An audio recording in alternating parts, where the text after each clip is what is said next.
നമ്മുടെ ശരീരത്തിലെ ചെറിയ കൊഴുപ്പ് കണികകളാണ് ഈ ട്രൈഗ്ലിസറൈഡ്.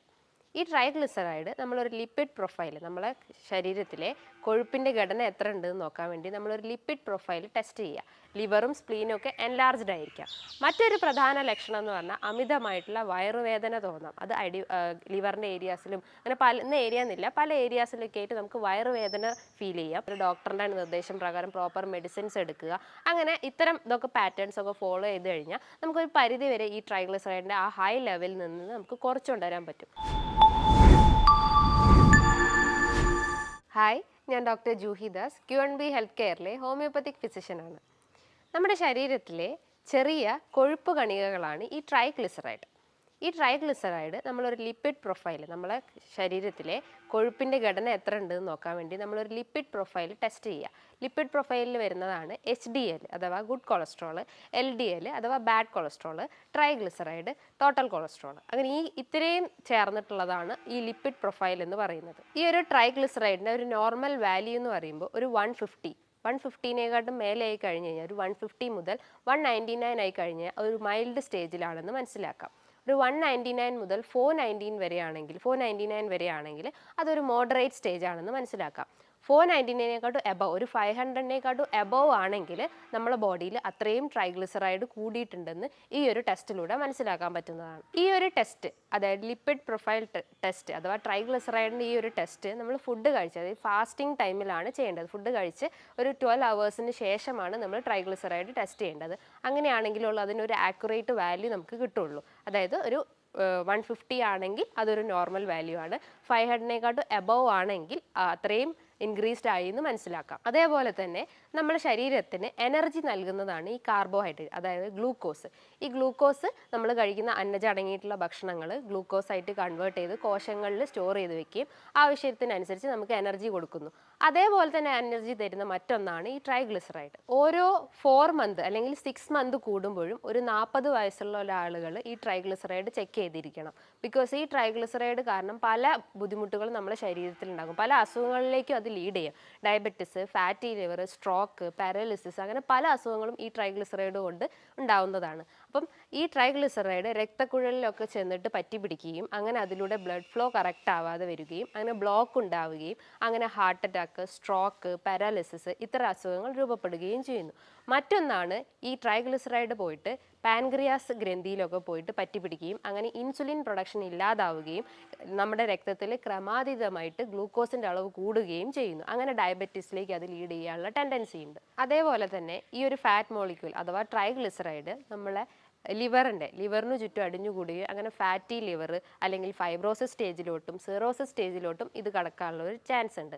മറ്റൊന്നെന്ന് പറഞ്ഞാൽ നമ്മളെ കോശങ്ങളിൽ സെൽസിലൊക്കെ പറ്റിപ്പിടിച്ചിട്ട് അല്ലെങ്കിൽ ഡിപ്പോസിറ്റ് ചെയ്തിട്ട് സെല്ലിൻ്റെ ആക്ടിവിറ്റി തന്നെ നശിപ്പിക്കാനുള്ള ഒരു ടെൻഡൻസി ഉണ്ട്. അങ്ങനെ നമുക്ക് റെക്കറൻ്റ് ആയിട്ടുള്ള ഇൻഫെക്ഷൻസ് വരാം, അല്ലെങ്കിൽ മറ്റു വേറെ എന്തെങ്കിലും വൈറൽ ഇൻഫെക്ഷൻസ് ഒക്കെ വന്നുകൊണ്ടിരിക്കും. ഈ ട്രൈഗ്ലിസറൈഡ് രക്തത്തിൽ കൂടാൻ പല കാരണങ്ങളുണ്ട്. പ്രധാനമായിട്ടും ഇതൊരു ഡയറ്റിലൂടെ തന്നെ, അതായത് നമ്മൾ കഴിക്കുന്ന ഹൈ കലോറി ഡയറ്റ്, അതായത് അന്നജം അടങ്ങിയിട്ടുള്ള ഭക്ഷണങ്ങൾ കഴിക്കുകയാണെങ്കിൽ, അതായത് അമിതമായിട്ടുള്ള ഫാറ്റ് അടങ്ങിയിട്ടുള്ള ഭക്ഷണങ്ങൾ കഴിക്കുകയാണെങ്കിലും ട്രൈഗ്ലിസറൈഡ് കൂടാനുള്ള ഒരു ടെൻഡൻസി ഉണ്ട്. മറ്റൊന്നാണ് ആൽക്കഹോളിനെ നിർവീര്യം ചെയ്യുന്നതാണ് നമ്മൾ കരൾ ചെയ്യുന്നത്. അപ്പം കരളിൻ്റെ അകത്ത് കൂടുതലായിട്ട് കൊഴുപ്പ് അടിഞ്ഞു കഴിഞ്ഞാൽ അപ്പം ആ ഒരു പ്രോസസ്സ് തന്നെ കറക്റ്റ് ആവില്ല. അങ്ങനെ ട്രൈഗ്ലിസറൈഡ് കൂടാനുള്ള ഒരു ടെൻഡൻസി ഉണ്ട്. അതേപോലെ തന്നെയാണ് ബീറ്റ ബ്ലോക്കർ മെഡിസിൻസ് ഒക്കെ എടുക്കുന്ന ആളുകളുണ്ടാവും. അതായത് BP പേഷ്യൻസും അല്ലെങ്കിൽ ഹാർട്ട് ട്രബിൾ ഉള്ള പേഷ്യൻസ് ഒക്കെ ബീറ്റ ബ്ലോക്കേഴ്സ് ടാബ്ലറ്റ്സ് ഒക്കെ എടുക്കുന്ന ആളുകളുണ്ടാകും. അത്തരം ആളുകളിലും ഈ ട്രൈഗ്ലിസറൈഡ് കൂടാനുള്ള ഒരു ടെൻഡൻസി ഉണ്ട്. പിന്നെ അമിതമായിട്ടുള്ള ടെൻഷൻ, അമിതമായിട്ടുള്ള സ്ട്രെസ്, അതായത് അത് നമ്മുടെ ബോഡിയിൽ കോർട്ടിസോൾ ഇൻക്രീസ് ചെയ്യും. അങ്ങനെ ട്രൈഗ്ലിസറൈഡ് കൂടാനുള്ള ഒരു ടെൻഡൻസി ഉണ്ട്.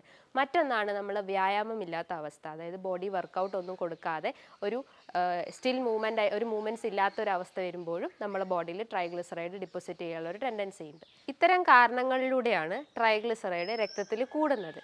ഈ ട്രൈഗ്ലിസറൈഡ് കൂടിക്കഴിഞ്ഞ് കഴിഞ്ഞാൽ ശരീരം കുറച്ച് ലക്ഷണങ്ങൾ കാണിക്കും. അതായത് അധികം അങ്ങനെ ലക്ഷണങ്ങളൊന്നും ഉണ്ടാവില്ല, പക്ഷേ ചെറിയ ചെറിയ ലക്ഷണങ്ങളൊക്കെ നമ്മുടെ ശരീരം കാണിച്ചു തരും. നമ്മൾ മറ്റെന്തെങ്കിലും ആവശ്യത്തിന് വേണ്ടിയിട്ട് നമ്മൾ സ്കാൻ ചെയ്യുമ്പോൾ, വയറ് സ്കാൻ ചെയ്യുമ്പോഴാണ് നമ്മളെ ബോഡിയിൽ ലിവർ എൻലാർജ്ഡ് ആയിട്ട് അല്ലെങ്കിൽ സ്പ്ലീൻ എൻലാർജ്ഡ് ആയിട്ട് കാണിക്കുന്നത്. അപ്പം അത് ഇതിൻ്റെ ഒരു ലക്ഷണമാണ്. നമ്മളെ ലിവറും സ്പ്ലീനും ഒക്കെ എൻലാർജ്ഡ് ആയിരിക്കാം. മറ്റൊരു പ്രധാന ലക്ഷണം എന്ന് പറഞ്ഞാൽ അമിതമായിട്ടുള്ള വയറുവേദന തോന്നാം. അത് ലിവറിൻ്റെ ഏരിയാസിലും അങ്ങനെ പല ഏരിയ എന്നില്ല, പല ഏരിയാസിലൊക്കെ ആയിട്ട് നമുക്ക് വയറുവേദന ഫീൽ ചെയ്യാം. മറ്റൊന്നാണ് അമിതമായിട്ടുള്ള ക്ഷീണം. നമുക്ക് എപ്പോഴും ഒരു തളർച്ച തോന്നുക, അല്ലെങ്കിൽ ഒരു ബലഹീനത, അല്ലെങ്കിൽ എപ്പോഴും കിടക്കാനുള്ള ഒരു ടെൻഡൻസി തോന്നുക. ഇതൊക്കെയാണ് ഇതിൻ്റെ പ്രധാന ലക്ഷണങ്ങൾ. അതുകൂടാതെ തന്നെ നമുക്ക് അമിതമായിട്ടുള്ള മൂത്രശങ്ക, അതായത് യൂറിനേറ്റ് ചെയ്യാനുള്ള ഒരു ടെൻഡൻസി കൂടി വരുന്നു. അതേപോലെ തന്നെ നമുക്ക് മെമ്മറി ലോസ്, നമുക്ക് ഓർമ്മക്കുറവുണ്ടാവും. അതൊരു കൺഫ്യൂസ്ഡ് സ്റ്റേജ് ആയിരിക്കും, മൈൻഡൊക്കെ ഒരു കൺഫ്യൂസ്ഡ് സ്റ്റേജ് ആയിരിക്കും. മറ്റൊന്നാണ് നമ്മൾ തൊലിപ്പുറത്തുണ്ടാകുന്ന ഒരു ഡിസ്കളറേഷൻ, ഒരു റെഡിഷ് ഡിസ്കളറേഷൻ ഉണ്ടാവും. ഒരു റെഡ് കളറായിട്ട് ഒരു ഫ്ലഷ്ഡ് ഫേസ് ഒക്കെ ആയിരിക്കും നമുക്ക് ഉണ്ടാവുക. അപ്പോൾ ഒരു റെഡ് കളർ വരുന്നതും ഈ ഒരു ട്രൈഗ്ലിസറൈഡിൻ്റെ ലക്ഷണങ്ങളാണ്. ഈ ട്രൈഗ്ലിസറൈഡ് കൂടാൻ നമ്മൾ അന്നജം അടങ്ങിയിട്ടുള്ള ഭക്ഷണങ്ങൾ, അതായത് കൊഴുപ്പ് അടങ്ങിയിട്ടുള്ള ഭക്ഷണങ്ങളൊക്കെ കൂടുതലായിട്ട് എടുക്കും. അതായത് animal fat, beef, mutton, pork, ഇതൊക്കെ അമിതമായി എടുക്കുന്ന ആളുകളിൽ ഈ ഒരു ട്രൈഗ്ലിസറൈഡ് കൂടാനുള്ള ചാൻസ് ഉണ്ട്.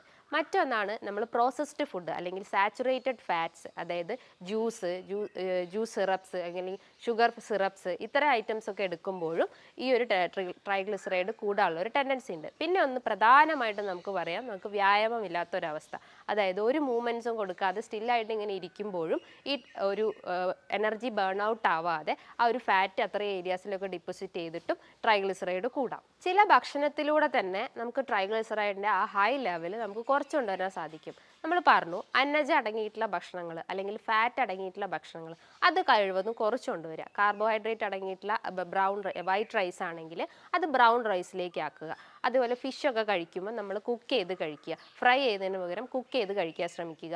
അതേപോലെ നമ്മൾ ഓട്സ് ഒക്കെ കഴിക്കുകയാണെങ്കിൽ അത് നന്നായി കുക്ക് ചെയ്തിട്ട് കഴിക്കാൻ ശ്രമിക്കുക. അത് രാത്രികളിൽ റൈസിന് പകരം നമുക്ക് ഓട്സ് എടുക്കാൻ പറ്റുന്നതാണ്. ഇനിയിപ്പോൾ രാത്രി നമ്മൾ ഫുഡ് കഴിക്കുകയാണെങ്കിൽ വലിച്ചു വാരി കഴിക്കാതെ ഒരു മീഡിയം, ഒരു മോഡറേറ്റ് ലെവലിൽ കഴിച്ചുകൊണ്ട് ഇരിക്കുക. ഇപ്പോൾ ഭക്ഷണം കഴിച്ചു കഴിഞ്ഞാൽ തന്നെ നമ്മൾ ഒരു നല്ല രീതിയിൽ എന്തെങ്കിലും വെള്ളമോ അല്ലെങ്കിൽ നല്ല രീതിയിലുള്ള ഫ്രൂട്ട്സ് ഒക്കെ ഇൻക്ലൂഡ് ചെയ്യുക നമ്മൾ ഭക്ഷണത്തിൽ.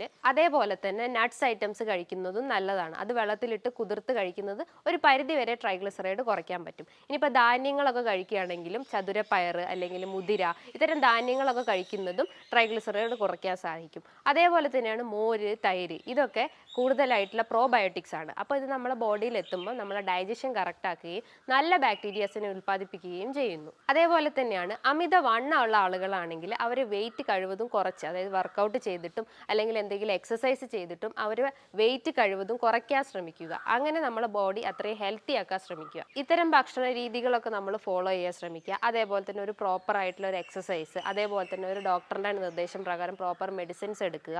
അങ്ങനെ ഇത്തരം ഇതൊക്കെ പാറ്റേൺസ് ഒക്കെ ഫോളോ ചെയ്ത് കഴിഞ്ഞാൽ നമുക്കൊരു പരിധി വരെ ഈ ട്രൈഗ്ലിസറൈഡിൻ്റെ ആ ഹൈ ലെവലിൽ നിന്ന് നമുക്ക് കുറച്ചുകൊണ്ടുവരാൻ പറ്റും. ഇനി ഇതുമായി ബന്ധപ്പെട്ട് നിങ്ങൾക്ക് എന്തെങ്കിലും സംശയങ്ങളുണ്ടെങ്കിൽ നിങ്ങൾക്ക് താഴെ കാണുന്ന നമ്പറിൽ കോൺടാക്റ്റ് ചെയ്യാവുന്നതാണ്. ഇനിയും മറ്റൊരു വീഡിയോയുമായി വീണ്ടും കാണാം. താങ്ക്